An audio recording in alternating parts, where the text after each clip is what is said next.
El otro día vi que Londres era ya una de las ciudades con más cámaras de vigilancia del mundo. ¿Por qué se critica a China por cosas que todos los países repiten cuando sus tecnologías se los permiten? No, es que no es lo mismo. Es que las cámaras de vigilancia que existen, por ejemplo, en Europa, aquí hay muchas, en España hay muchas, su contenido está debidamente regulado por las leyes. Tienen cuánto tiempo pueden conservar las grabaciones y cómo se deben deshacer de las grabaciones. Hay una ley de protección de datos absolutamente integral y exhaustiva que se debatió en el Congreso de los Diputados, que se aprobó y que permite que las dependencias te graben en la calle, pero impide que hagan mal uso de esas grabaciones.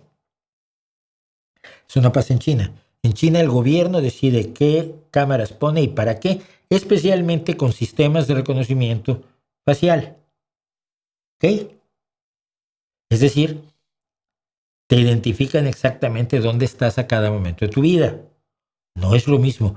Que haya cámaras es distinto a cómo se usan esas cámaras y no es equiparable.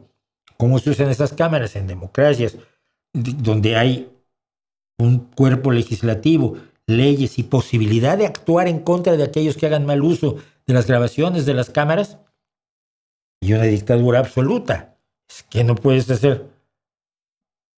hacer paralelismos así.